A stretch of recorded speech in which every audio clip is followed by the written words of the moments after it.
रजरे fire पान और मिठा पानर चाहिदा अधिक रही रज पर गाँठू सहर सबुठी उत्सवमुखर परिवेश भद्रक जिला तिहिडी ब्लॉकर पिरहाटे आनंद उल्लासर सह रज पर्व को पालन करा जाउछि। घरे घरे पिठापणार महक रज पर पिरहाट बजार में मिलुछि फायर पान पानरे 20 प्रकार अधिक मिठा मसला दि जाई प्रस्तुत करा जाउछि। एही पान पान प्रस्तुत पर पान मसला निया लगाई ग्राहकों पार्टी खुआई दउछंती दुकानी।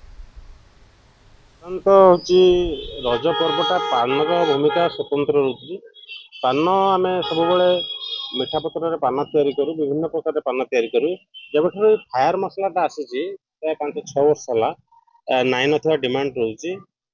विभिन्न प्रकार स्वादिष्ट 30-40 प्रकार मसला पकई सारापर शेष जो मीठा पान जो फायर पानर मसला को आम दौचे। एबे जो हम फायर पान खाइलु रंजन भाई थ्रू तो सबुठ बेस्ट लगला, भल लगला, टेस्ट अच्छी पानटा। तो आसतु विराट रे बुली खाई जातु। रज तो बहुत नुआ ड्रेस पिंधिकी समस्त पानटा हूँ मेन हूँ रजर पान। आउ ये रंजन भाई दुकान में बहुत प्रकार बहुत सुंदर पान दौरान, खातु एंजॉय करंतु।